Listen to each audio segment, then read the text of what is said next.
Dopo un 800 secolo europeo e un 900 secolo americano, sicuramente il XXI secolo sarà il secolo dell'Asia. Questo continente, soprattutto nella sua parte estremo orientale, sarà destinato inevitabilmente a conquistare la grossa fetta dei mercati produttivi e commerciali internazionali. Perché? Perché è un'area che sta come dire, sviluppando tutta una serie di atu decisivi sotto l'aspetto produttivo. Mi spiego, è un'area che sta sviluppando enormemente la ricerca scientifica. Proprio quest'anno l'Estremo Oriente diventerà la prima area al mondo per spesa in ricerca scientifica e scavalcherà gli Stati Uniti.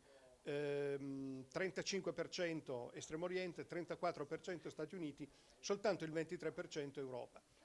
Di conseguenza immediata il deposito di brevetti, i primi tre paesi al mondo per deposito brevetti, almeno 3 dei primi 4 sono estremo orientali, con un solo inserimento degli Stati Uniti, ma che stanno perdendo posizioni. Tutto ciò inevitabilmente diventa, come dire, un vantaggio decisivo nella produzione industriale e anche qui l'Estremo Oriente sta diventando un'area, come dire, dominante.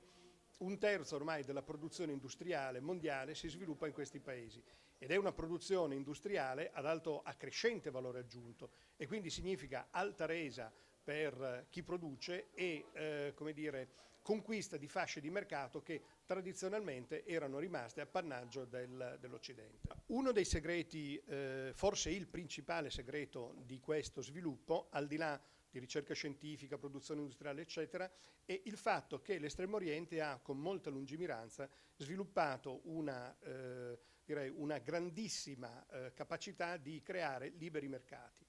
L'ASEAN in particolare, un po' come dire ignorato dall'Occidente, in realtà sta sviluppando un mercato comune che sarà operativo dal 2015 ed ha intelligentemente sviluppato tutta una serie di reti di accordi di libero scambio che in qualche modo stanno creando con Giappone, Corea del Sud e Cina, già operativi, stanno creando un mercato di oltre 2 miliardi di consumatori a crescente reddito.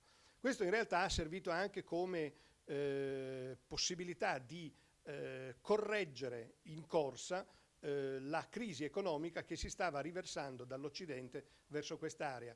Con questo mercato crescentemente libero è stato possibile riversare all'interno di questo stesso mercato quote produttive destinate prima alle esportazioni e questi abitanti a crescente reddito, questi 2 miliardi di popolazione con reddito crescente, sono stati in grado di assorbire quote prima destinate all'Occidente. In questo modo l'Estremo Oriente è stato sostanzialmente insensibile alla crisi economica generalizzata. Beh, la Corea del Sud è un mercato estremamente interessante e con una potenzialità esplosiva, potrei dire.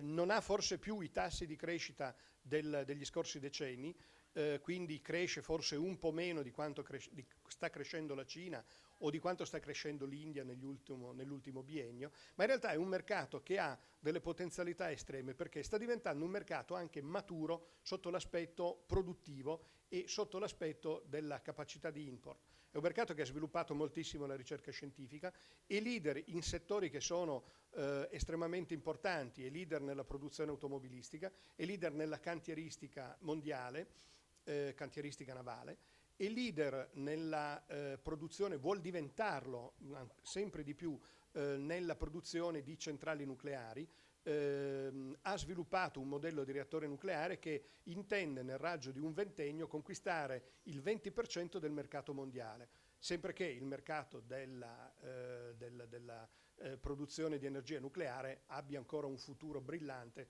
dopo quanto accaduto a Fukushima. Ma questo è comunque un segno di una capacità di leadership in settori sempre più avanzati.